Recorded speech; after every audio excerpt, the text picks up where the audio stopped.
The views, comments, stories, and opinions shared within this podcast are my own or those of my guests, and in no way represent the views of the company or companies that I or we work for. All stories, events, and tales shared within this episode may or may not have happened in the manner in which they are told. They may or may not have even happened at all. The details have been changed to protect the innocent and the guilty alike. This is Squawk Ident.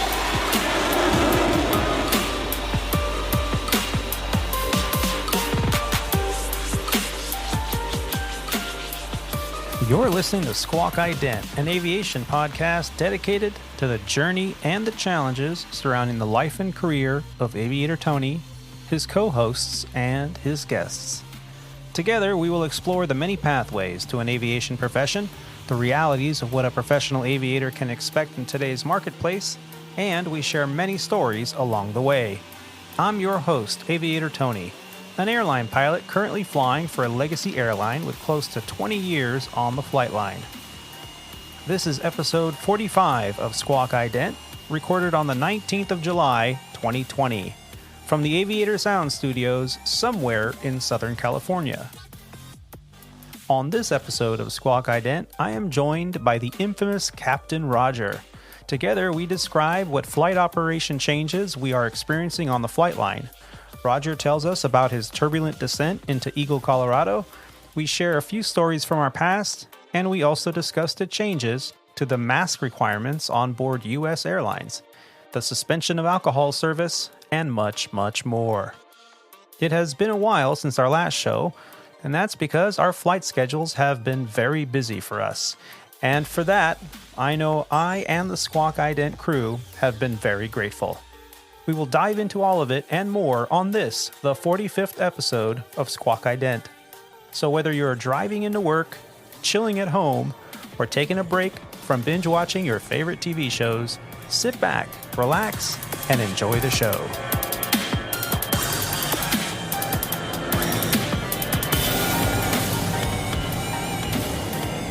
Ladies and gentlemen, I would like to start off the show today by taking a moment to recognize all of the frontline professionals out there. To everyone here in North America and around the world that continue to brave the challenges surrounding all of us right now in order to keep us all healthy and safe. From all of us here at Squawk Ident Podcast to all of you, thank you for all that you do. Joining me today on the Squawk Ident Podcast is an exceptional aviator. He is a professional CFI, II, MEI flight instructor, a former Embraer 145 pilot, a Western Grape bird strike survivor, a King Air instructor, and a corporate pilot as well. From his fortress of isolation from somewhere in San Diego, please help me in welcoming back to the show, Captain Roger. Captain, how the heck are you? Oh, yeah, as always, we're hanging in there. Can't complain too much. State of the world's a little crazy, but we just keep going. Yeah, I mean, it's kind of crazy how bombarded we are with all of this news, if you want to call it that, panic-stricken, information overload here. It's really tough. And not only is it tough on us as adults and professionals in the industry, it's also tough on the people around us, our children, our family, and our friends as well. And now, more than ever, is a great time to kind of pull together and just remind each other that we got each other's backs. I mean, it's kind of crazy how much, I hate to say the word hate, but that's really what it is. Fear and hate. There is a lot of that. And we need to get fear past all of that. I mean, because that's where hate comes from, is from fear. And, I see it on the flight line. I see it at work. I see it at home. I see it when we're out and about gallivanting and, trying to get some fresh air and some nature, drives in. And yet people are scared. I hold on to this eternal hope that, obviously there's been a lot of upheaval on multiple fronts within the last 6 months. And maybe, hopefully, we'll learn something from this, and we really will this time. We say that all the time about all kinds of things, but we will this time come out of this a better, stronger, more tight knit nation, community, of some kind. Yeah, we have to. We absolutely have to, because all of this we're going through. I mean, some of it's about damn time. I mean, in terms of the Black Lives Matter movement that's going on, all of the corruption and bad training and bad decision making that is happening around the world with the people that have the authority in a criminal scene, which are the police. I mean, it was just the straw that broke the camel's back, I think, on this one. And my heart's out to all the people that have to, deal with all these situations firsthand. And I also, am very supportive of the police department. I think that there are, and I hate to use the word bad seeds because that's an excuse, and I don't want to make an excuse for anyone. There are people that make bad decisions that have been trained poorly, that are put in a situation where they make a bad decision, and now the world is watching with cell phones in every pocket. There's a movie studio in everyone's pocket, and they're just ready to film anything. And we're all under the microscope. Even as airline pilots, we're under the microscope. If we say something incorrectly, if we're not wearing our uniform correctly, I mean, it could be as peddly as, someone that's not following a procedure, and now they're being filmed and they end up on YouTube or Twitter or, God forbid, CNN or Fox or what have you. So we all have to kind of watch our back and do the right thing, and hopefully rely on our training and do things to SOP, which is standard operating procedures. And those that don't need to be held accountable. And unfortunately, right now, the world is watching our police departments around the world saying enough is enough. You treat everyone fairly and stop putting, Black lives at risk, where, they're getting pulled over for something that's minuscule, and because of whatever opinions or whatever actions that have been deemed okay as necessary force in the past are no longer that. And it's spilling over in every aspect of the world. Some of the podcasts that I listen to talk about the noodle shaming or noodle guns.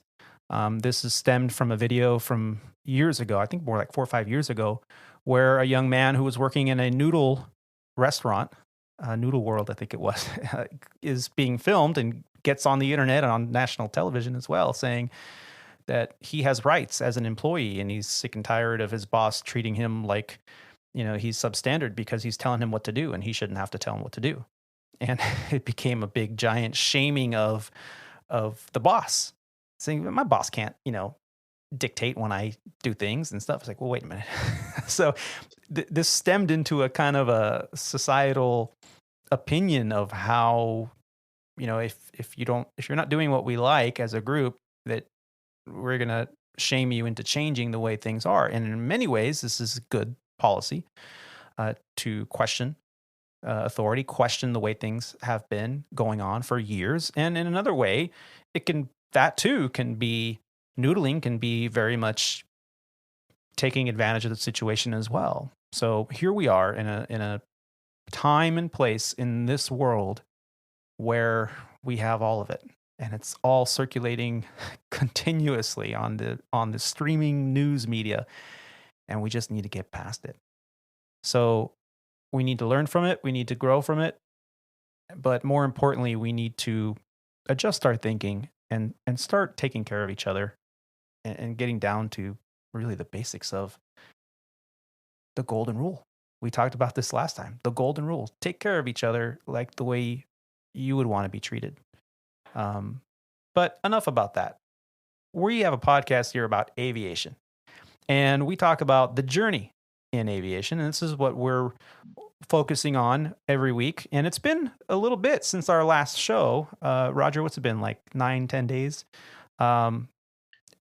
And it's been a week and a half or so. Yeah, it's because we've been busy. We've been flying, and it's been kind of a hectic schedule, at least for me. I did like a 6-day stint and a couple days off, and then another 2-day stint, and it doesn't seem like a lot, but a lot of back and forth to the airport and trying to recuperate that sleep after short overnights and whatnot. So, but you were telling me you've been doing a little bit of flying yourself. What can you tell me about that? It's picked up a little bit. I've had some work, some behind the scenes stuff, not so much flying, that actually has been going on for the past 1 or 2 weeks. But I also did have a flight just the other day that turned into a rather long day for us. Having to go make an intermediate stop, and then the plane got left behind. So then we also had to airline home, and it did turn into, it was about a 16-hour day when all was said and done. Nice. Obviously we weren't flying the last two legs, but even as a passenger, when you're flying two legs on a commercial airline, it does take time, and I definitely slept well that night. I am happy to say. Um, and then we dropped him off, and then we're going to go pick up our client just next week, because he's going to be out there for a week. So we got that coming up also, and then there's a couple things that are scheduled going into July as well. So it's slowly picking up for us. Still not pre-pandemic, I guess, as the saying goes, but there are glimmers of hope for now, at least. So that's been good. Yeah. So let's get into the details here, because a lot of our listeners may not realize the difference between airline schedules and a Part 91 private owner schedule. And you've given us Sure. a little bit of that in the past, but let's talk about this trip specifically. How did your trip start? Did you get a phone call saying, okay, I got something for you, or was it scheduled in advance?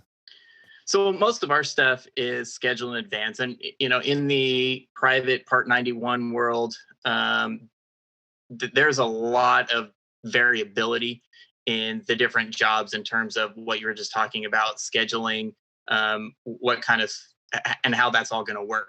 Some people in the more charter side, they can get phone calls last minute. We do not. We are fortunate.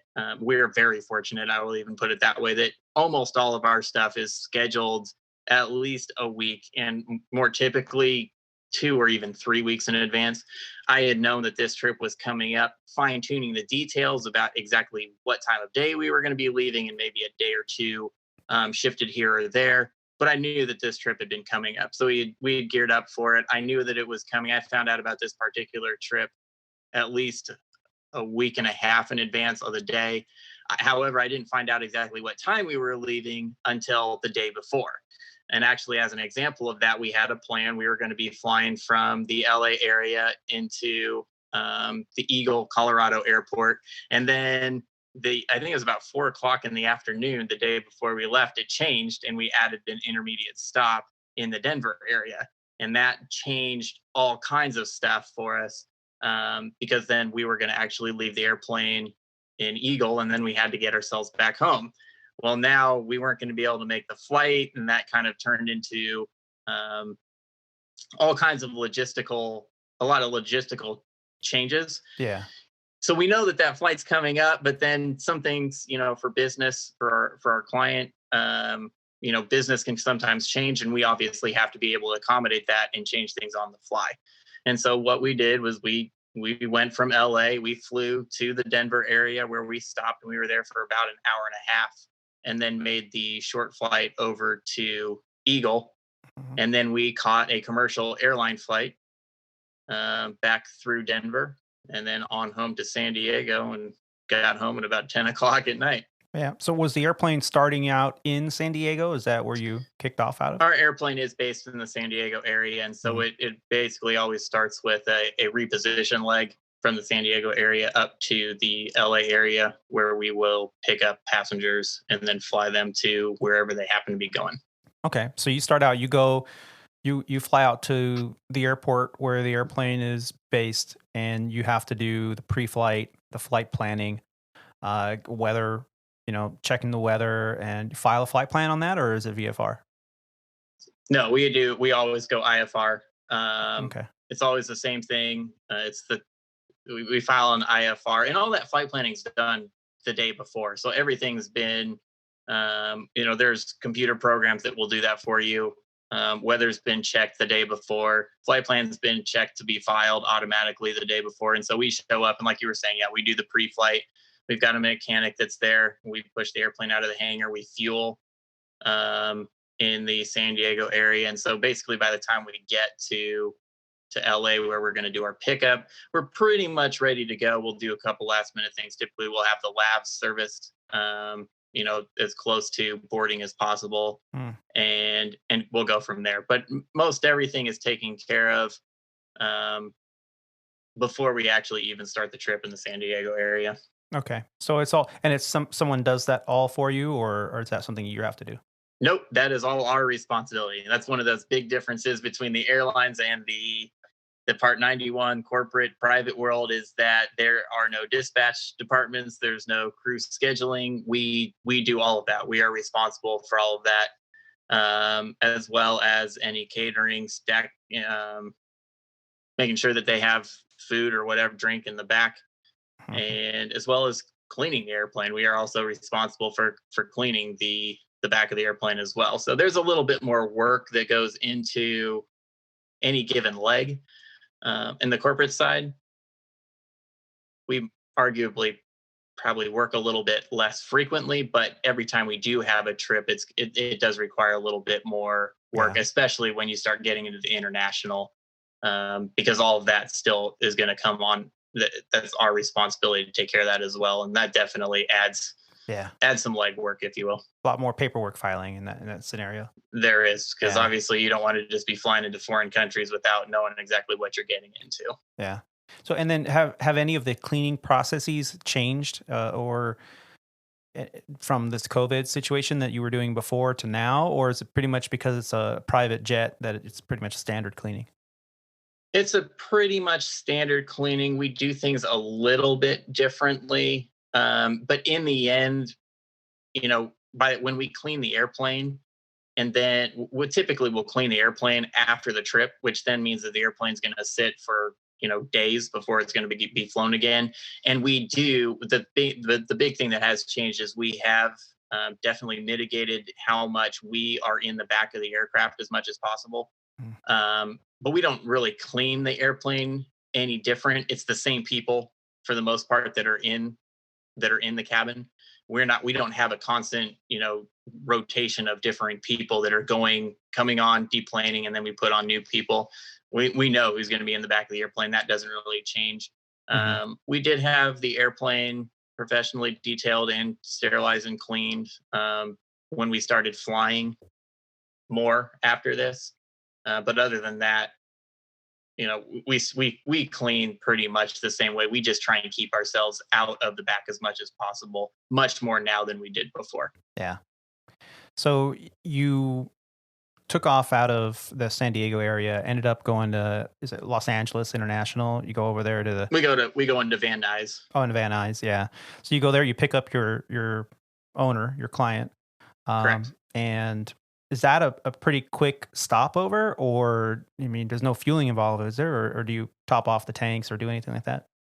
No, we're all pre-fueled. It's usually, for us, it's generally about an hour, because we're going to try and get there in case something happens. We'll try and be there approximately an hour before he has told us that he's going to show up, and then we'll do the labs. And then we typically have plenty of time to then program the aircraft, just like you guys do at the airlines, program all of the avionics and the automation, and we have plenty of time to get that done. And then past that, a lot of it is actually just kind of waiting. Maybe we'll restock the ice, but other than that, it's a preventative. In order to not get there last minute, we usually have an hour, but it's a slow paced hour. Yeah. Okay. So you went from LA and you went to a stop. Where was your intermediate? We went to Rocky Mountain Airport. And how was that going in there? Well, that was your typical coming over the Rockies from the west. It was a little bit breezy over the mountains, and it was pretty bumpy coming down. Definitely a little bit exciting. Got rocked around a little bit. That was pretty uneventful. We did get a runway change, which was somewhat interesting. They switched runways about 4 times in the span of 2 hours, because of changing winds. And so we got cleared for one approach and then got re-cleared for another. That wasn't too big of a deal. And so then we landed, and then we stayed with the airplane. We were there for about an hour and a half. So we left the APU running, the airplane powered up. It was in the mid 90s there that day. Wow.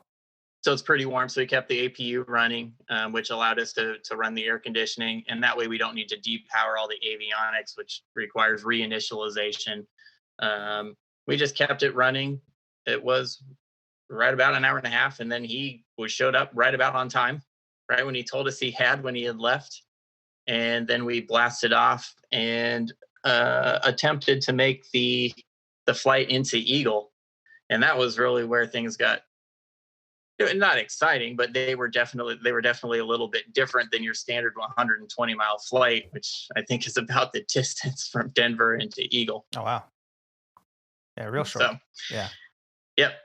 Short flight. We were flying, everything was fine. We climbed really well. We climbed over the mountains, and we were going along our flight plan route.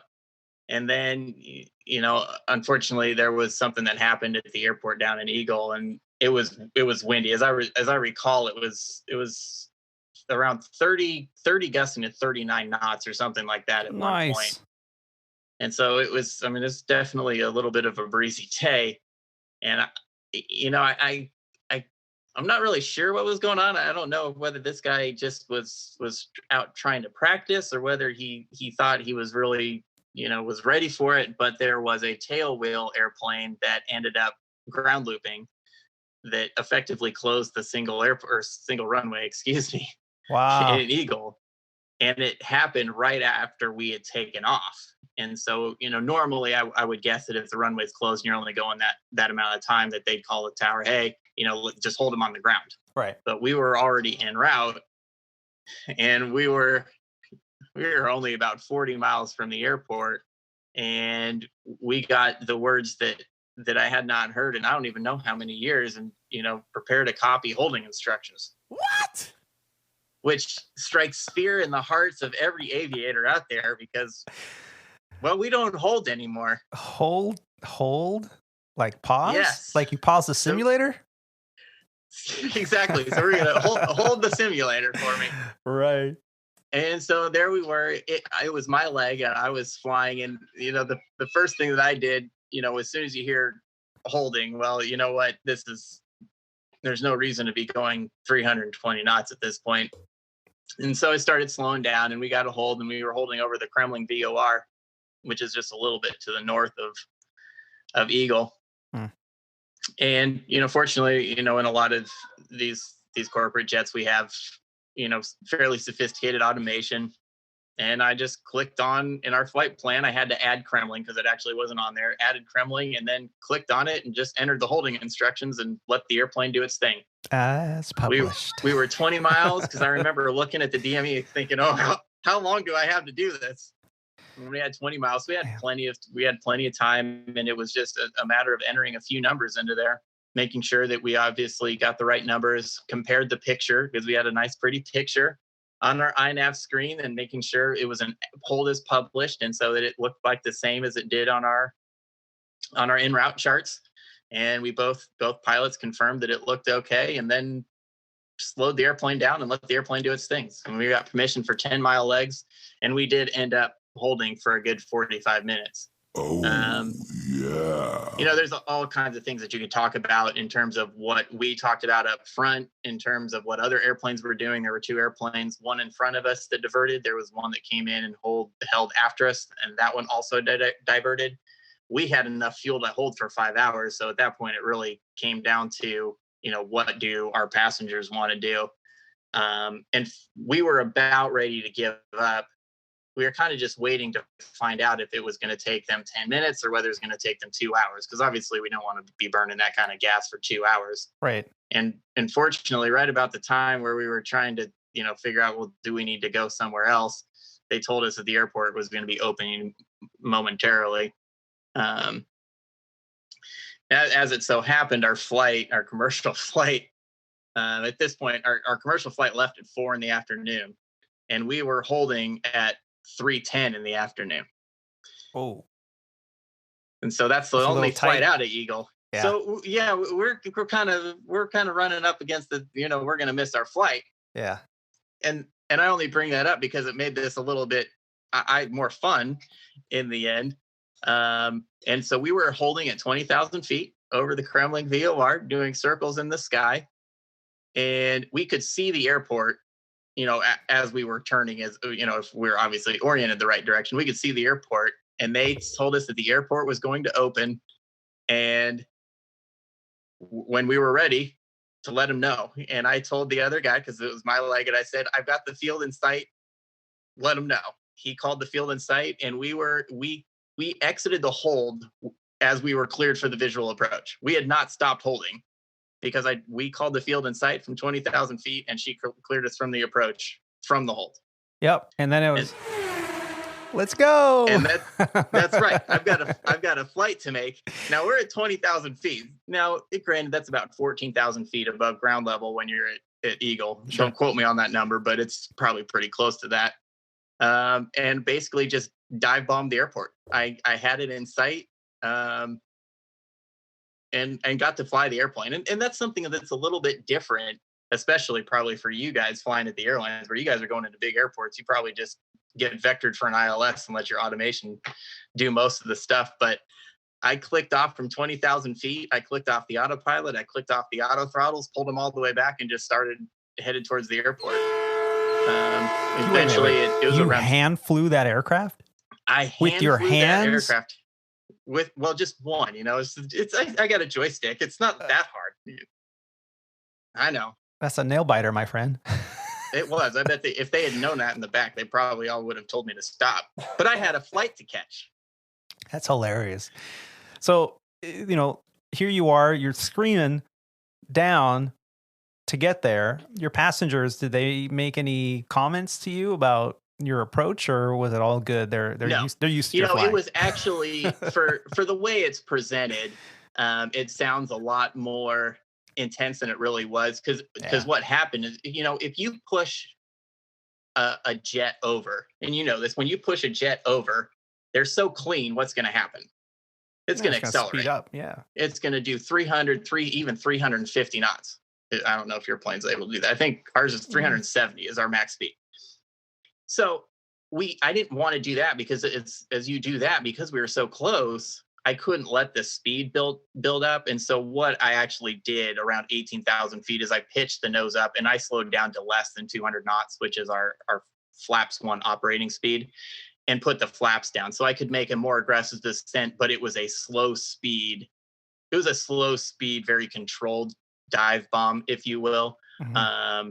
It was not, even though I present it as very aggressive, in the end, for what they felt in the back, it was not all that bad. I had to put the gear down, or I elected to put the gear down a little bit earlier, because again, introducing drag, I did not use the air brakes, so I put the gear down because I was going to need to anyway, and just kind of slowly walked it back from there. And it was definitely a stabilized approach. I had power in. I don't want any faces from Tony over there about my stabilized approach here. And it was very controlled, other than the fact that it was still windy down there. Yeah. And by the time you got to a few thousand feet above the ground, it was definitely kicking. Yeah. And let's talk about that for just a moment. For those listeners that may not have had these experiences controlling or commanding an aircraft, why is it so windy close to the ground? And I had a friend of mine gave an explanation to a passenger years ago, and I thought, man, that is such a great explanation.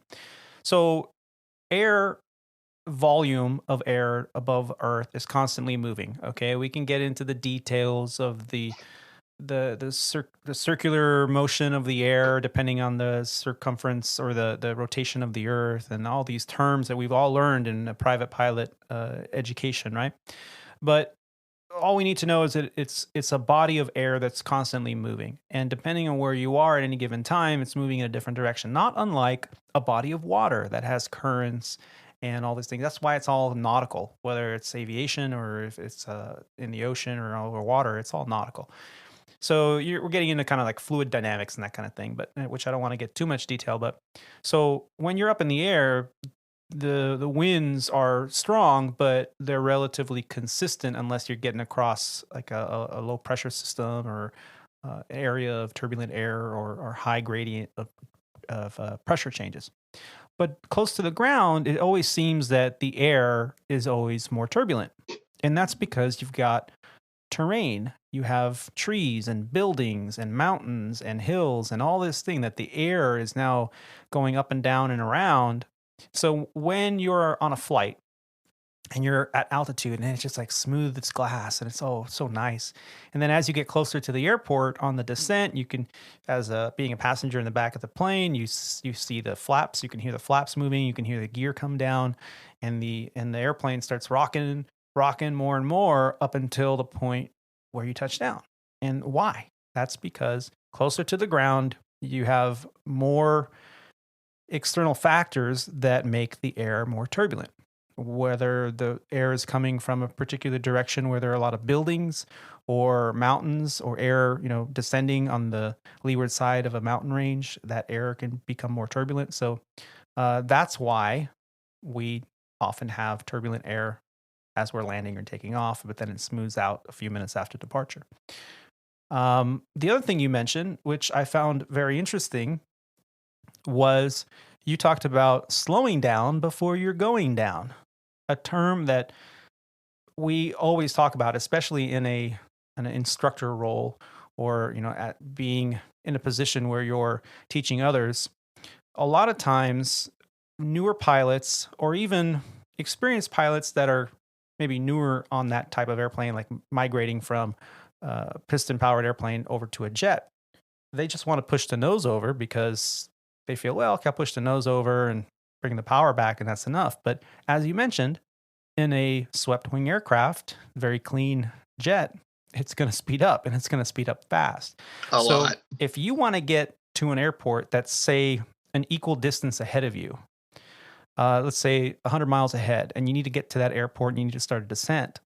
Well, the airplane that just pushes the nose over and picks up to the speed to red line, say 350 knots, and then at 10,000 feet, they have to slow down. So now they pull up on the nose, slow to 250 knots, and then push the nose over, again at flight idle, to maintain 250 knots below 10, which is the speed limit in the US. And here they are approaching the runway. Well, they're going to get there pretty fast because their ground speed is fast. But you mentioned that you did something that just shows amazing airmanship and this ability that you have to kind of see the big picture. You kept it smooth for your passengers, but you still did a relatively aggressive descent. And you did that by slowing down before you're pitching to go down. What? So you decreased your ground speed, meaning you gave yourself more time to get to the airport.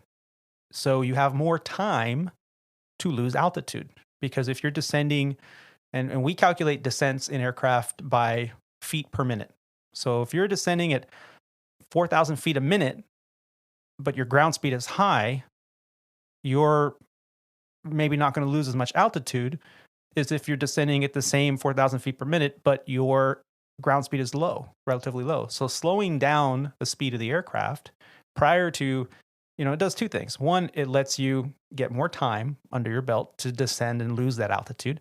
Also, it allows you to get under the limitation speeds for things like flaps and gear and whatnot. So to induce more drag onto the aircraft, and that is going to help slow you down as well. So you're taking more than one principle here to get to your destination safely and not be unstabilized at the last second when you realize. And there's crap. one other thing, really good point that you actually did bring up there just about another minute ago that was part of the consideration, is that the faster that you are going, the more that turbulence is going to kick the airplane around. And Yes. if you're going to have the rather sizable added benefit of keeping it smoother in the back the slower that you are going. And so that it was an additional benefit to slowing it down as we descended into that more turbulent air closer to the ground through the valleys, to be able to kind of soften that turbulence up as well. So there's multiple benefits besides just those two that you just mentioned, but also, passenger comfort. Because in the end, no matter whether you're flying, a corporate board or an airliner full of passengers, nobody's going to want to get kicked around because you're trying to do 320 knots in moderate turbulence. And so that was another great point that you had brought up there as well. Yeah, we have recommended turbulent air penetration speeds. Speeds in aviation are measured as a V speed. And all aircraft have a limit to if you encounter moderate or greater turbulence, there is a VMO or MMO, maximum Mach number or maximum V speed, to operate that aircraft in. And those are the limits, but then there's also recommendations. So do you know the recommended turbulent air penetration speed on yours? Something? Don't ask me about. I honestly couldn't tell you. I want to say 280, but don't quote me on that. 280, yeah. Because like you said, that's a structural limitation. There's a big difference between what the airplane's going to be able to handle and what the people that are in the back are going to be handled from a comfort standpoint. Right. So you don't want to take it to the limit because that's the limit of the airframe, not the limit of the comfort. So we always kind of back it down. I know on the Embraer that used to fly over at Sandpiper Regional, we had 260 knots or 0.62, I believe it was, for our company, if you encounter moderate or greater turbulence. Now, turbulence is another issue. Passengers really, they think of all of it as turbulence, but it's not, is it?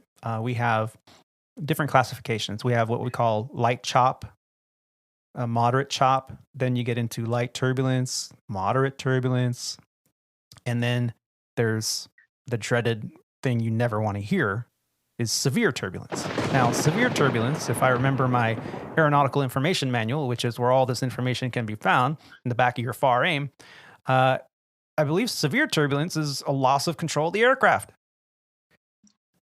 Is that? Yeah, that's something you never want to hear. If somebody calls severe turbulence, doesn't that close like airspace or something? I believe it can. I can't tell you how many times I'm flying along and ATC says, severe turbulence reported by a Citation jet at 35,000 feet. And you're like, whoa, where is that? I don't want to go anywhere near that. So, of course, now everybody's asking, where did you say that severe turbulence was and who reported it? Now, if a Citation jet, let's just say a small Citation jet like a CJ1, reports severe turbulence, that's pretty bad. If an Airbus or a Boeing product reports severe turbulence, no one's going to go there. And it just happens to be because when you have an airplane with that much mass, it takes more energy to rocket around. You know, if anybody studies Newton's laws of physics, they know that the heavier mass aircraft, 180,000, 200,000 pound aircraft, if it's experiencing severe turbulence, and it can't control, man, that's the no-go zone, and that will shut down airspace for sure. If a small, I don't even know what a CJ1 weighs, but let's just say a small Citation jet holds 6 passengers, reports moderate to severe turbulence, it more than likely it's not severe unless they do lose control of the airplane. But these are different classifications, and those are the limits, the extreme limits. Most of us experience chop, light chop, moderate chop, or light turbulence. Anything more than light turbulence, I'm already changing altitude, looking for vectors, working with ATC, working with the company. We have apps on our electronic flight bag or our tablet that we have in the cockpit at all times that has a constant connection to Wi-Fi, and we're constantly looking at the reports. Our company uses something called WSI Weather. It's one of the national weather services for aviators, and it is very accurate in its turbulent predictions and turbulent reporting. So we can even get reports from other aircraft ahead of us that they might be at a particular altitude and they're all experiencing the same kind of turbulent air, and we can avoid. So sometimes that seatbelt sign will go on, the captain will make a PA, and personally, I choose to, when I was responsible as pilot in command making those PAs, I chose not to use certain words in the airplane, like turbulence. It's kind of like a buzzword that passengers gets kind of upset, scared, nervous sometimes. So I usually use, we're going to get some good bumps up ahead. There's some weather that we're avoiding. I try to use that kind of language versus, well, ladies and gentlemen, there's a level 5 thunderstorm ahead with some moderate turbulence. We're going to ask everyone to sit down and put on their seatbelts. I go, what? Turbulence? So I try to use words like bumps and, some weather ahead we're avoiding. And, we're going to try to find a better altitude. Sorry about that, folks, And so I feel that does help the passengers. For you, your owner probably has more familiarization with aviation being a private owner than some pilots do, because have you ever experienced anything like that, turbulence of that nature? Unfortunately, no. I mean, actually, I can't say that I have experienced severe turbulence. I can't say that it's something that you don't ever want to go through, and I can say that there was loss of control of the aircraft. This was a long time ago, and it was thunderstorm related. It was, I didn't have radar at the time, and that's kind of another story. Passenger comfort is obviously the big deal, and safety also goes along with that. There's never a time where you want to go. If something's going to be bad, don't go there. The sky is big enough that we can have other options. I think in my experience, most when you get into turbulence that is severe is usually thunderstorm related, and you can see those, whether that's on radar or visually, even in modern aircraft. And so go somewhere else. It's not worth it for multiple reasons. Yeah. My best turbulence story, which you've reminded me, happened. I was a new hire at a regional airline, and I'd been on the line for a good 6 months. So, I mean, enough to know better and to kind of have the jet really comfortable flying it without any kind of tips or direction from the captain. And I flew with this very senior captain who came from a long line of pilots. I mean, his father was a DC-3 driver for United. We're talking classic tailwheel, Humphrey Bogart flying guy, And so he grew up in the industry and had a reputation in the company of being pretty much a mentor for a lot of people. And I was flying with him, and we had to do a flight where I was on a trip where if I was going to be later than midnight, I was going to go illegal for the next day, which was another trip. And so we kind of had that in the back of our minds. On top of that, we had thunderstorms in the Chicago area at night, and we knew that we had a very small window to get in. So here we are on the arrival into Chicago, and the aircraft in front of us did a go around because of weather. So he and I both talked about that and said, listen, if we have to do a go around because of weather, more than likely with what are the picture that we see here on the radar and what we looked at prior to leaving, because I'm going to date myself a little bit, but this is before iPads and smartphones with radar on them. Okay. I had a flip phone, I think, at the time. So all our knowledge of what was going on was either from messages, text messages coming from dispatch, or from what we printed out on the printer before we left our departure airport. So he's like, we really don't have that much fuel to sit up here and hold for half an hour. So if we have to do a go around for any reason, he goes, and you're flying it. So, if the weather's bad or you don't feel comfortable, let's just punch out, do a go around, and we're just going to go to our alternate, which was over in Peoria. And sure enough, the guy in front of us went around. We kind of talked about it. We started the approach, and as we were coming in, big red sail on the radar. Now, the radar screen that we have will show yellow, green, orange, and red. Red, you're dead. It's not, you don't want to fly in red. That's like hail or pretty solid precipitation, either frozen or otherwise. You're not going to fly in red. That's just a no-go. So yellow is usually light rain, green is kind of heavy rain, and orange starts to get into the nasty stuff. So it was a big red cell right in front of us on the approach. We got out of there.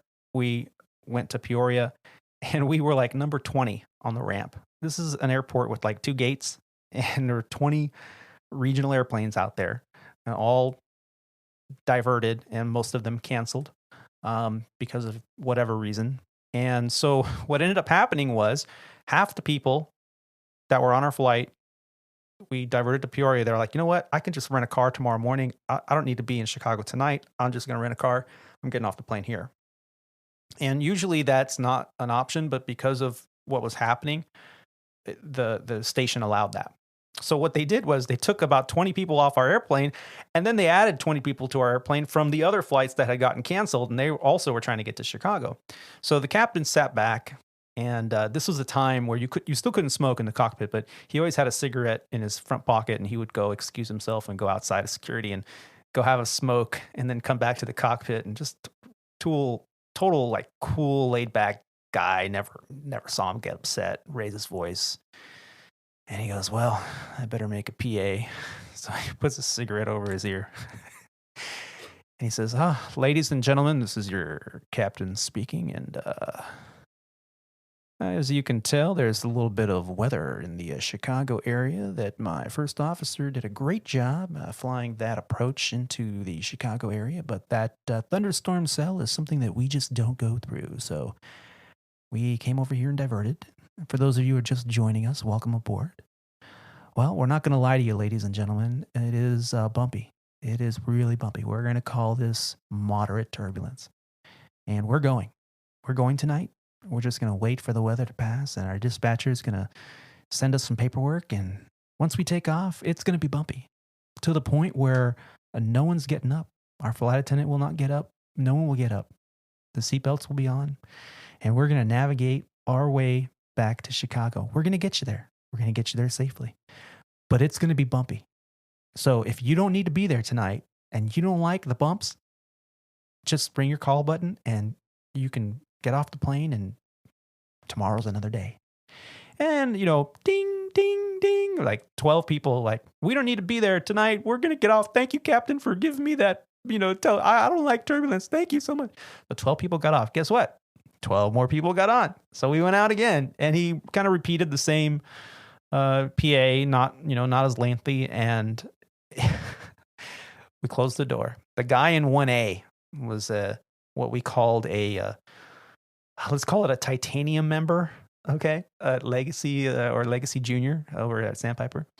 And this titanium member was like, if these guys were Legacy pilots, they would be afraid of a little rain. This is ridiculous. I could have been there 3 hours ago.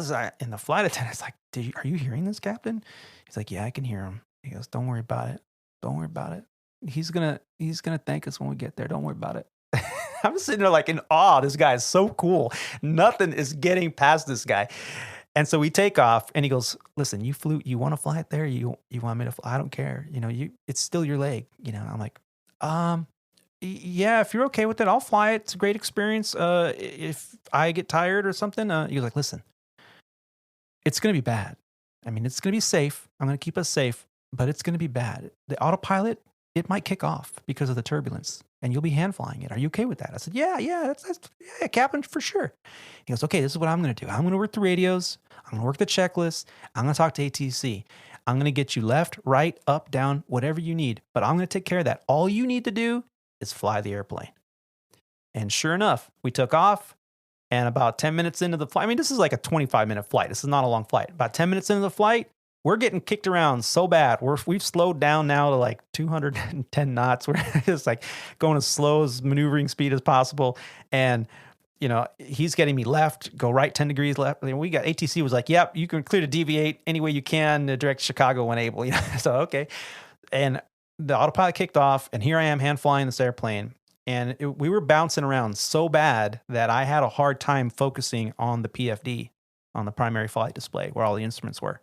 I had a hard time keeping that flight director. I mean, we were wings level, we were good, we were safe, but my shoulder harnesses never came off. We were getting bounced around pretty good. About 20 minutes later, we got on final. The air cleared up. We made a nice nighttime landing. It was a good landing. Got off the runway. As soon as we got to the gate, we opened the door of the cockpit, And the guy in 1A was green in the face. He had 2 sick bags, 1 in each hand. And he got off the plane without saying a word. Captain's like, oh, no. So he gets up and he's like, glad you joined us. Have a great day. And then the guy gets off the plane, green in the face. Everybody else like, thank you so much, Captain. Thanks for getting us here safely. Worst turbulence I've ever experienced. And it really wasn't more than moderate. And we wouldn't have flown if it was more than that. It really wasn't more than moderate, but it kicked our butts. And that was the longest 35-minute flight I think I've ever been on, trying to focus on the PFD, Now, I would argue that if the autopilot kicked off, that is a little bit worse than moderate turbulence. Well, the Embraer 145 had a kind of touchy, especially the older ones, had a little bit touchy autopilot to where if the trim tab or the auto trim couldn't keep up with the changes because it was constantly trying to change and trim up and down, then one of the autopilot computer would say, okay, the trim tab's going crazy. I can't do this. You're gonna have to do this. So we did it. Now it's kind of like popcorn in the sky. We'd had a cell, then we make a left. Okay, now there's another cell. Okay, make a right. And we were going up and down, left and right. And we were able to do it safely. And we stayed, far away from all the extreme cells at that time. And mind you, this is probably 16 years ago. So it was a long time ago before all this automation. Now we could just look at our EFB and download the radar return and kind of plot a course and then program that course into the FMS and then have the computer fly the best scenario. And now ATC's radars have been improved over the years, and now they're getting a 3D image of radar returns so they can tell you to descend and climb from what they see on their screen. So technology has definitely improved and helped with safety. That's why we don't see as many aviation disasters in the United States. Is because of technology and what we have available at our fingertips. So, yeah, stay away from that stuff. Absolutely. Thunderstorms definitely, my turbulence story is thunderstorm related as well. I was on one side, I diverted, and I was still trying to get back to home base, and I did not have radar. I was just flying a twin turbocharged airplane as a Piper Chieftain. And I was in Kansas and I was going to Denver, and I could see that there was a line of thunderstorms, and basically I asked for help from Denver Center.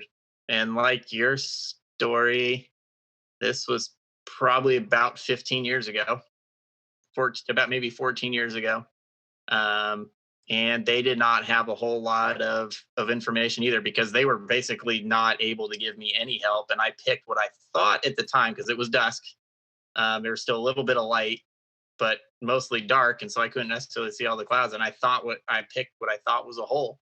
And next thing I knew, there was lightning above me and below me and to my left and to my right. And, I was in a 45-degree bank, and I had no intention of being in a 45-degree bank a couple different times.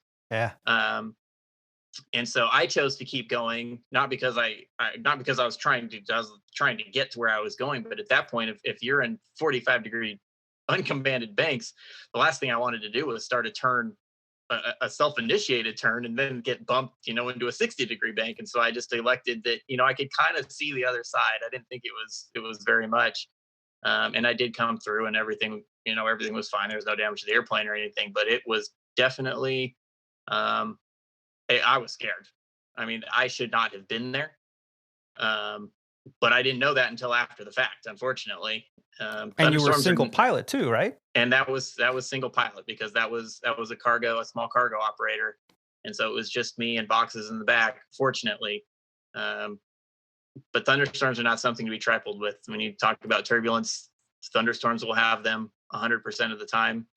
I'm not going to lie that they tell us to divert around thunderstorms like 20 miles. We definitely don't always do 20 miles, but nobody goes through them. Whether, your passenger in 1A, well, if they're legacy pilots, they'd be fine. No, if anything, I think that legacy airline pilots, or big three airline pilots, or the major airline pilots, are probably a little bit more conservative. Absolutely. Than the regionals, in my experience, actually.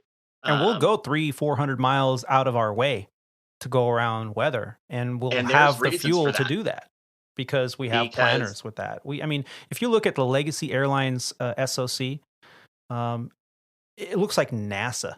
It looks like, ground control to Major Tom, man. You go in there, they've got the big screen up on the wall, and they've got all the radar and the weather around the world, and they have different departments with the desks, and they got the lights over the desks, and in case they have a problem, the light turns red, and then the supervisors come over and help them with their other, because every dispatcher has like 4 or 5 flights, if not a dozen flights going on at any given time. So if they have one flight that has an emergency or a problem, they can change the color of the light over their desk from green to yellow to red. And if it's red, they've got an emergency. And next thing you know, that desk is surrounded by other supervisors that are plugging into the radios and getting rid of all the other flights off of their desk so they can concentrate just on that one flight. So, I mean, the modernization and the technology that is all there behind every single flight in America on a 121 operator, at least, we're talking airlines. It's huge. So there's a level of comfort there when you have that behind you and a second pilot in there, whether that's a FO or captain, doesn't matter. There's a second brain in the cockpit. But when you're single pilot, IFR, with weather, and you're by yourself, and the little wheels are turning, and you're like, did I make a good decision? I got no one to bounce this off of. Right. It can be very unnerving. You don't know if it's the right decision until, like in my case, until you actually go through it. We don't have, even now, what you were describing, all of those SOCs and all those people that staff them are in the name of safety, but there are still a lot of smaller airlines and cargo operators out there that don't have that. And really that's where pilots start out. It's like you and me, with all this experience and all the things that we've seen, we're not the people that are trying to do that. It's the people who don't know any better. And they sit here and listen to us, except until you actually experience something like that. It's kind of, aviation's such a backwards industry. The hardest things that you do are the things that you do first. And then the easiest things that you do are the things that you do last. It's so bizarre to me. Well, it kind of is a way to weed out those that maybe shouldn't be doing this, or they're doing it for the wrong reason. And which we're going to talk a little bit about a little bit later in the show. Getting into aviation is a big deal. And there's so many of us that, as children or as young adults, we look up or we go to air shows and we, download pictures of airplanes and put them on our wallpapers on our technology, and like, oh, someday I'm going to be a pilot. But then they go and get their private pilot license, and maybe the hand-eye coordination isn't there, or maybe grasping the concepts of three-dimensional flight might not be there. Maybe maybe the terminology is too difficult. But whatever the reason, that's, I think, why it's so hard at the beginning. You're drinking from that fire hose, you're learning all these concepts, and at the same time, it's weeding out those that maybe get airsick just at the thought of going flying. They love the idea of flying, but they get airsick, and you can't command an airplane and get airsick. I mean, we all kind of have those, especially the instrument issues, the visual cues that you might think you're turning when you're not, and we all get those kind of visual distortions in flight. But some people just get them so continuously that maybe they got to find something else to do. That makes it hard to do it as a career. Yeah. Ladies and gentlemen, stay with us. A lot more with Aviator Tony and Captain Roger right after the break.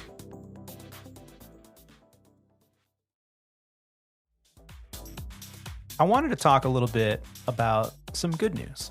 And that is, Rob and I work for Legacy Airlines. And recently it was announced that there was going to be a big displacement, meaning they're going to park a bunch of airplanes. They were not going to use them anymore.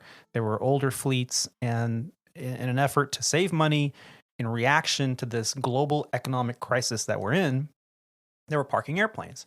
And that meant that there were pilots that no longer had an airplane to fly. I have a few friends over, not just at Legacy, but also at Acme Airlines and at the Domestic Air, that are going through these kind of shifts in the airports and airplanes that they're currently flying. So these displacement bids have come out.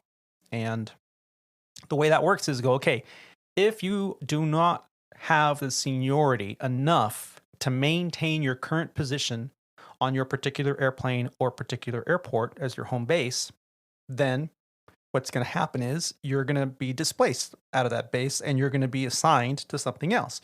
So they don't just arbitrarily assign those things to you. You put in a preference. So you put in there what your top 5 displacement preferences are. And I did that. I actually did that for, I think, 12 different airports and airplanes that I'm willing to go to in case I can no longer hold my position. Currently, I'm Los Angeles-based Airbus A320 family of aircraft pilot, and I was worried that I might get displaced. Well, the results are out. The final bid came out, and I am very happy to announce that I did not get displaced out of base, nor did I get displaced out of the aircraft. So I am fortunate enough to say that I am still an LAX Airbus pilot. Yes, thank you. I text messaged our buddy Rob D, who unfortunately was not able to make the show today, but I asked him, I said, hey man, did you check the bid? How are you looking? He's like, I'm good. Same. So he is still a Dallas, Fort Worth 737 pilot. So congratulations to you, Rob. And, thank goodness I'm still here and I'm still flying. So for all of those of you who were displaced, my hat's off to you. I wish you the very best. If there's anything that we can do here on Squawk Ident and to talk about it and to see where you're going and wish you luck, absolutely reach out to us. And listeners can do that as well by going to our website and reaching out to us via the Contact Us tab. And that's at www.aviatortony.com. That's Alpha, Victor, the number 8, Romeo, Tango, Oscar, November, Yankee.com. But there's also a reason, I think, that I didn't get displaced. And that's because legacy airlines, at least, of all the major airlines between Delta, American, United, Southwest, they've all kind of gone through this process of trying to find ways to not furlough. Because for one, they had a stimulus package that said you can't furlough until October 1st. And for two, furloughing does cost money. So it has to be really severe for you to furlough. And at Legacy, they've done a few things which are voluntary leave of absences and voluntary permanent leave of absences. And so they've offered this yet again. And in a company email here, for August of 2020, the voluntary leaves of absences have been updated. Now, the VPLOA, or the voluntary permanent leave of absence, is open for pilots that are 62 years or older as of the 31st of August. And they will be paid out 50 hours a month until their 65th birthday to participate in a permanent leave of absence. And this is a very generous package. There are many that have already taken these leaves of absences, the permanent ones, and they're going to be offering it yet again. So this is a great news. I mean, can you imagine you're 62, 63 years old? You're flying 70, 75 hours a month, and now you're going to get paid 50 hours a month to stay home. I would take it. Unless economically it becomes an issue, but I would definitely take it. There are 2 other options that the company is currently offering its pilots. One is the voluntary short-term leave of absence, or the VSTLOA. The voluntary short-term is either for a 1 month, 3 month, or 6 month period of time where the company will pay you 55 hours a month of pay credit to stay home. Now, from what I understand, if you're on it and you decide you want to come back, there's a process that you can do that. So let's say you take a 6 month leave of absence and after 3 months you go, you know what, I got to come back. I believe there is a process through their pilot union, that you can apply to come back earlier. The third option, which is kind of something that has always been off and on offered at most major airlines, is the voluntary extended leave of absence. Airlines usually offer this. This is an unpaid leave of absence, and they offer it when they have plenty of staffing. When staffing is tight, you can request it, but that's unlikely to happen.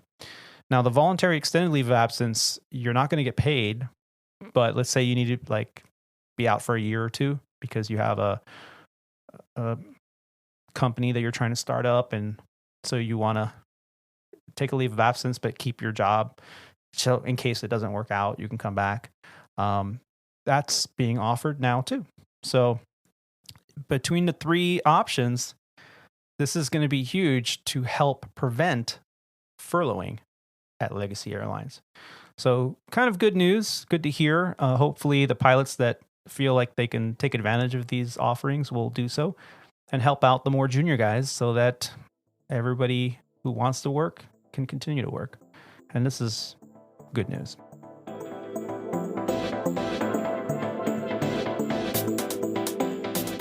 Roger, you talked about your trip this last week. You made your flight. You flew on a airline to get back to home base. How was that experience? Yeah, I didn't have any complaints. One of the changes that I guess I hate to put it this way, but a fortunate consequence of this COVID-19 scenario was that in order to reduce our exposure, it was agreed that we would fly first class when it was available. So we actually often fly on Southwest, which obviously doesn't have first class rather, which is fine too. But we were able to fly on a United flight, and we did fly first class. We did make the flight. We were the last ones on. We made it with only 2 minutes to spare, and they closed the door right behind us. Flying air travel is definitely a little bit different. I'm happy to say that the airports are a little bit fuller than they have been. We flew on a Embraer 175 from Eagle to Denver, and we had about an hour and 40-minute layover. And then is an Airbus 319 actually that we flew from Denver back to San Diego, and definitely more people on the airplanes now. But the experience overall, I'm happy to report, was about what I would expect from the airlines these days. It's kind of a no frills experience for the most part. One thing that did strike me a little bit that you might talk about later is that they were still serving alcohol in the first class cabin. I think that some of the airlines are going to start getting away from that. But that was a little bit of something that was a little bit different, because I know that that's starting to come a little bit to the forefront of the airline discussion now with everything that's going on. Yeah, and I totally understand why. As a matter of fact, since you mentioned it, from an article that was posted yesterday, timeout.com. I'll put the article in the show notes here. Delta, American Airlines, and others are banning alcohol on flights. And no, you cannot bring your own booze. Instead, from wearing masks to blocking certain seats, almost all aspects of getting on a plane have changed in the last few months. But one thing we hoped would stay the same forever: enjoying a tiny bottle of alcohol while at 30,000 feet above the earth. And it has now been banned from some airlines. On Tuesday, American Airlines and Delta both announced that they would stop selling alcoholic beverages on flights. They announced this as airlines are scrambling to minimize interactions between the crew and passengers and revise their food and drink services as a whole. European Airlines EasyJet and KLM and Virgin Australia also announced that they are suspending drink service. Delta Airlines won't serve alcohol on domestic flights or within the Americas, but beer, wine, and spirits can be found on all other international flights. On American Airlines, food and drink service in the main cabin will be limited according to flight length and destination, and alcohol will only be offered on long international flights or in first-class passengers, or to first-class passengers on any flight. So banning alcohol isn't the only change. Many airlines are limiting drink options to water only and only offering a pre-sealed snack on their flights. This really might be another reason to wait to book that vacation until we're all just itching to go. This article, when I read it, I wasn't surprised. At Legacy, they were giving you a little paper baggie as you boarded the aircraft, and it has a bottle of water in it, a little bit of hand sanitizer, and like a snack pack, like a cereal bar of some kind or something to munch on or nibble on while you're flying. And we did have, up until I flew last, which was last week, late last week, we still were serving alcohol to those that wanted it. And it did create a little bit of issue. And I'm referring to my experience personally I had on actually my last flight, which was Chicago O'Hare to Los Angeles. And halfway through the flight, we had the flight attendants call up and say, hey, we may have a problem here. I've got some passengers that are getting ready to fight, and we're like, well, what's going on, and what do we need to do here? And she's like, hold on. The number 4 flight attendant took care of it. I'm like, wait, what happened? So I guess what happened was there was a young man who was having some kind of panic attack or anxiety.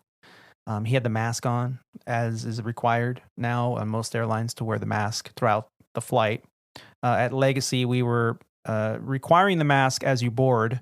And then once you're on the airplane, if you decided to take the mask off in order to drink something or to eat something or whatever reason, unless you had a medical condition saying you can't wear a mask, that you had to wear the mask at all times. And this young man who was having a little bit of a panic attack took his mask off. And the guy that was sitting next to him, or at least across the middle, the side of the empty middle seat, was going, is this guy having COVID? What the hell? And the flight attendant came over and talked to him and said, no, sir, settle down. He's having an anxiety attack. He's going to be fine. This is not COVID related. Just relax and we're taking care of it. So she brings him a cup of ice, and he's chewing on ice. Is one of the ways we can help people that are having kind of a panic attack, to kind of just force them to breathe and calm down. Meanwhile, this passenger that was agitated looks over and he sees across the aisle from him 2 individuals that had their mask down because they were drinking a glass of alcohol or adult beverage. And he goes, why the F don't you have your mask on? And it's like, and the other guy is like, mind your own effing business. Next thing you know, there are other passengers in the row ahead and the row behind. You guys need to shut the F up. And next thing, it was like profanity, like laden event happening, and it all just escalated like gas on a flame. And the number 4 flight attendant that was back there, that's when the number 1 called us and said, hey, I've got a problem back here. Just give you a heads up, these guys are getting ready to fight. She just says, and she told us later that in her 15 years of flying that she had never yelled like that to a group of passengers.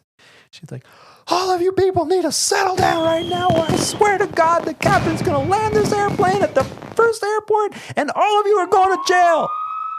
And she said, everybody just put their mask on, quietly sat in their seat, made sure their seatbelts were on, and it was like crickets.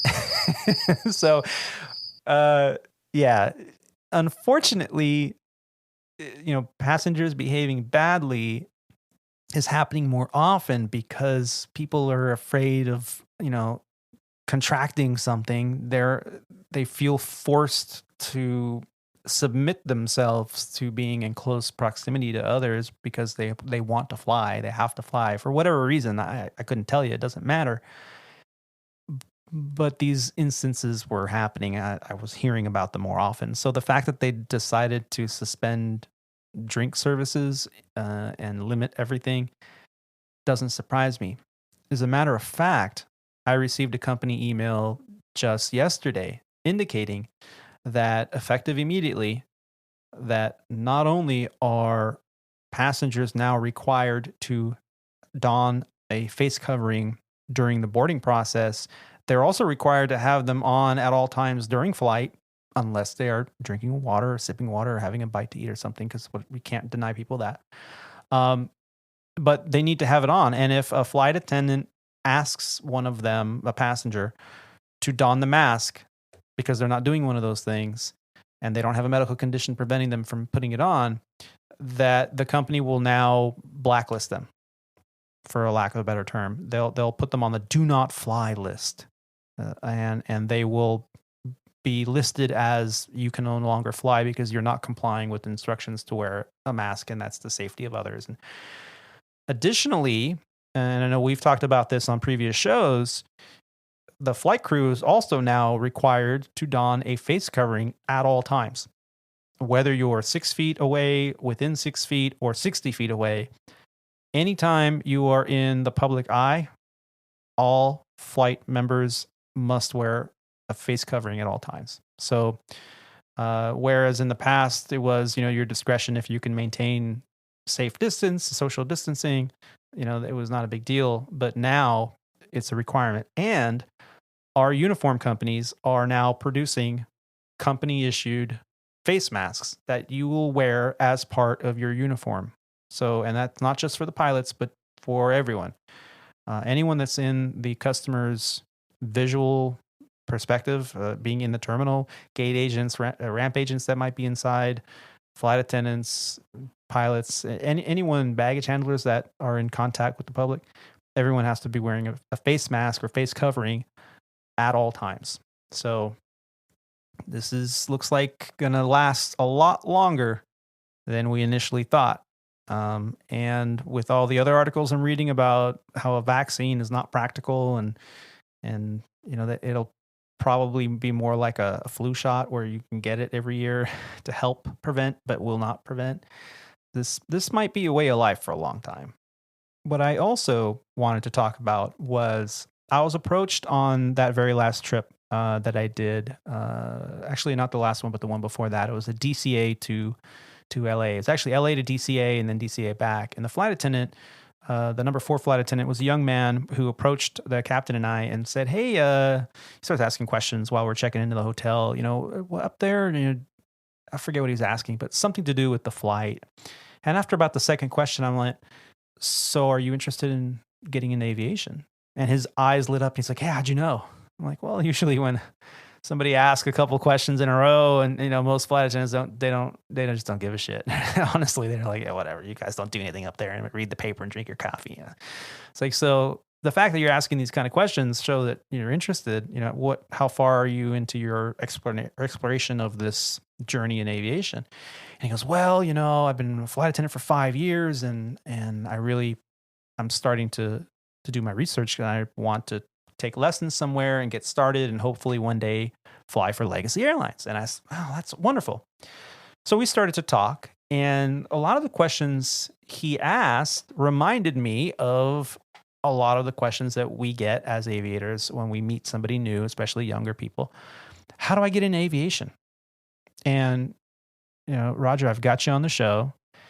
You've been instructing for a long time in a various amount of degrees of the type of students you've had, from Sure. from first timers to people that are getting behind the stick of a King Air and flying around a turboprop. So what advice would you give to someone who comes up to you and says, "Hey, I'm thinking about getting in aviation. What should I do?" Well, that's kind of a loaded question that probably has, a few follow-up questions, if you will. The first of which I think that's something to consider is, are you looking to do this as a career, or are you looking to do this in terms of a hobby? There's a lot of different options in terms of flight training. I think there's probably some fewer options now, just with the consolidation of a lot of things. And a lot of it also, in my opinion, is going to be personality driven and what you think is going to work best for you. And the primary thing that I'm referring to in terms of that is, how fast do you want to do it? And do you want to have something be a little bit harder, or do you want to have something be more at a go at your own pace? Because I think that definitely the fastest way to do something in the most structured and the most airline type training environment is going to be one of your Part 141 schools. where they're going to pretty much draw everything out for you from, I mean, and a lot of these schools now, they'll take you from 0 hours all the way up to your flight instructor, through your flight instructor, where you're going to get your commercial certificate, you're going to get your multi-engine certificate. And a lot of these places also, depending where you go, will very well might hire you as a flight instructor in the same school. And you can do everything in one fell swoop. And for the people that, there's two things to that. Those generally, in my experience, are going to cost a little bit more money, but they will also prepare you more for the airline training style and lifestyle, more so than the other option, which is your Part 61 or the quote unquote go at your own pace program. This is much more something that you can do as an a la carte kind of thing. You can do a lesson when you can fit it into your schedule. You're going to have the same flight instructor, because I think it's definitely good to keep the same instructor to the best extent possible for each rating. But you can work it into the schedule that you're working with at the time. This will probably take you a little bit longer, but it's going to be something I think that's a little bit more comfortable and more at the go at your own pace kind of thing. And I think that which program is best for you is going to differ from person to person. I kind of did a little bit of both programs personally. I did all of my stuff. I did the beginning stuff, Part 61, because I was going to school. I was in college at the time. I think I've mentioned that on the show before. And so I needed something with the flexibility. And I could fly a smaller airplane, and the smaller airplane and an older airplane, they're typically found at your Part 61, is going to cost less money than a Cessna 172 SP or a Diamond Star or even a Cirrus. You're probably talking about half the cost of an hourly rental. Whereas a lot of these 141 schools, you're going to fly better equipment. It's going to be better, nicer equipment. Yeah. And better does not necessarily equate to safer. I want to make sure I want to put that caveat in there. Better does not mean safer in this instance. And so I did everything kind of on my own until I graduated from college. And then I knew that I was going to get into this as a career. And then I did the ATP program, which, while not 141, is very structured. You get X amount of hours to make it to your multi-engine. You get X amount of hours to make it for your instructor, for each stage of your instructor, which for me worked out okay because I guess, for lack of better terms, I was prepared for it. I was ready for it, and I didn't struggle with it. But for some people, they might need more than 5 hours in order to get ready for a check ride. But under some of these programs, you're going to go for your check ride whether you're ready or not, because that's what the next lesson program cost entails. Right. That's what it is. And so depending on, and that's something that each individual, I think, is going to have to decide for themselves. What's going to work better is to kind of look at the pros and the cons to each, and how it's going to work for each person individually, because each way will get someone that really wants it, will get them to the finish line. It's just how you want to go about doing it. My big thing, make sure, aviation is a rather expensive mistress, and make sure that it's something that you want, because once you put the money into it, you're probably going to be spending $200 just to get the first hour, your 1 hour of instruction. Yeah. By the time you're doing 150 for an airplane and a 50 for an instructor, and that adds up really quick. Make sure that it's something that you're committed to and you're ready to do, because it's expensive, but it's also fun. Make sure you're committed to it, I think those are kind of the main thoughts that I have in terms of training. Yeah. And you mentioned kind of starting out Part 61. I did the same. And I think that was a huge cost savings for me, because I went through at the time, the King School, the Cessna program, and I did everything, all my ground schools online. I had a CD-ROM and, a diskette, and then I had to upload it and print out the certificate that I completed that coursework and send it in after my actual flight training with my instructor, and they would review what the lesson entailed, and then we'd go out and physically do that in the aircraft. It was a self-paced program. It worked out financially to be a absolute minimal cost to me. And I really got my feet wet without committing right away to a big program where, it's going to be more regimented and that's the other issue with those 141 schools is it is a much it's an upfront commitment instead of the pay as you go, if you will, that you were just talking about.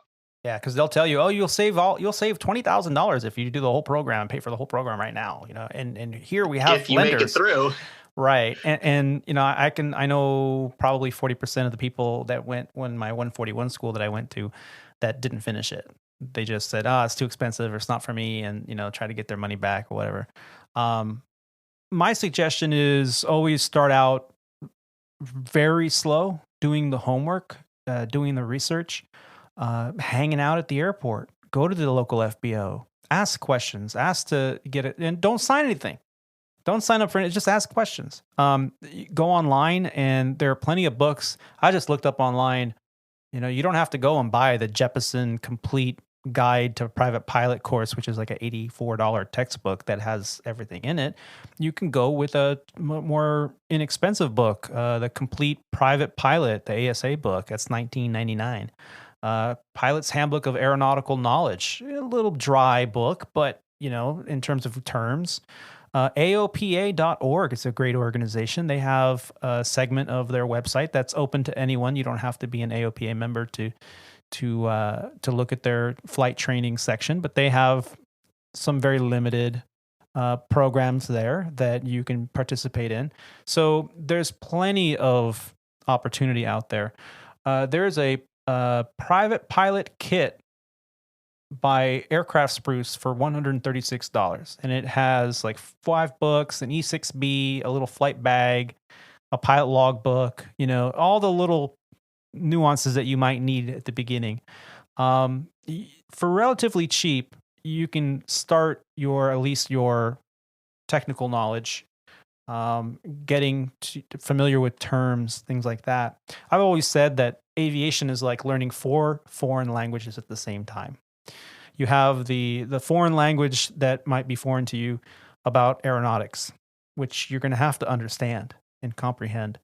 Then you have the term of systems of the airplane. How does the airplane work? How does the airplane fly? If you turn the power off, doesn't the engine die? No, it doesn't. Why? Okay, I'll explain. So then you have the terms of the ATC and instruments and radio frequencies. And then you have the term of talking on the radio. And we haven't even scratched the surface with the weather and everything else. I mean, these are all aeronautical terms, but there's a lot going on. And it's just a plethora of knowledge. And it's a wonderful thing to get into.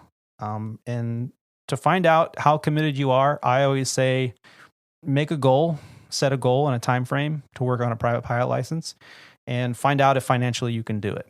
And if you can do it by paying cash as you go, even better.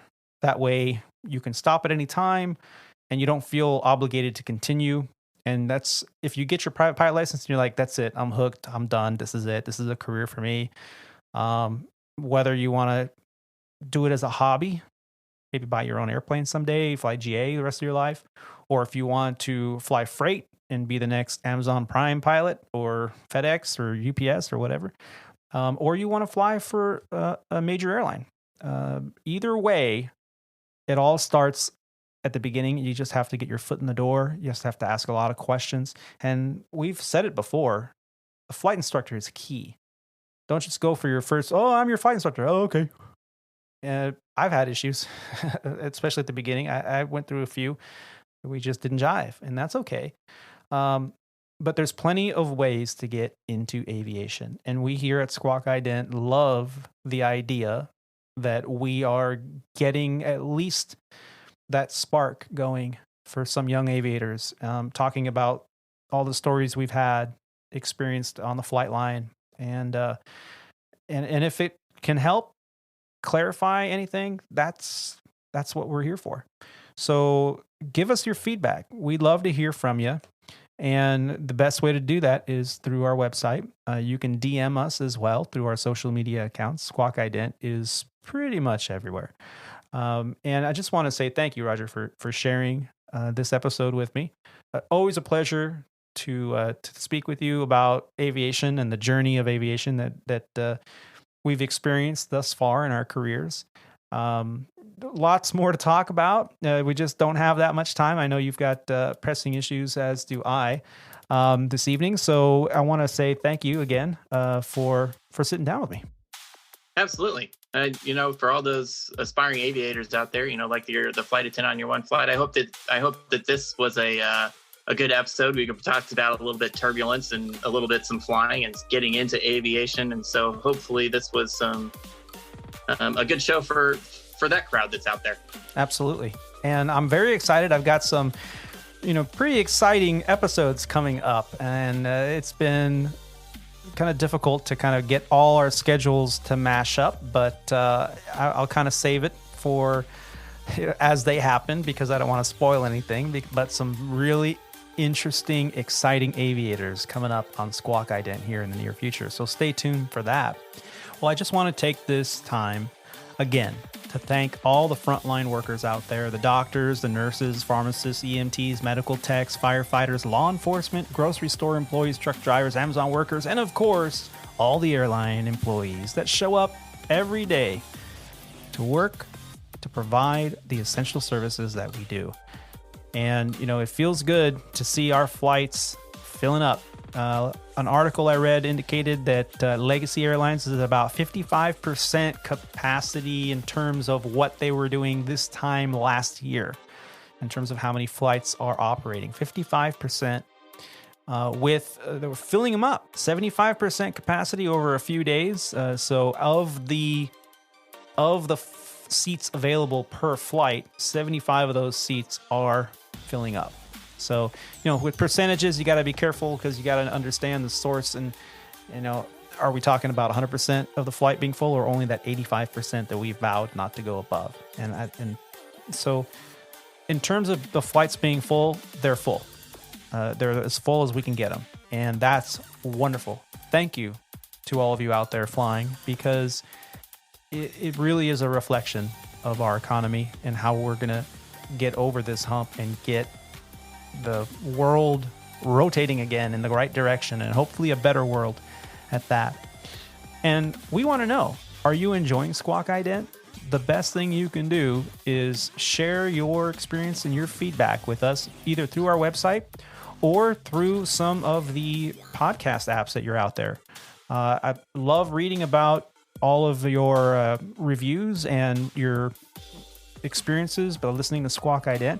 Keep them coming. We love hearing about it. You can be a part of the show as well and leave audio feedback on the website. Just click on the Contact Us tab, and from there you can leave a short 90-second audio of what you like about the show or what you want to hear more of, and we'll be happy to play that as well. You can also contribute to the show. That absolutely helps us out with costs for production of the podcast and marketing expenses. And you can do so right there on the homepage. Scroll to the bottom and you can become a producer.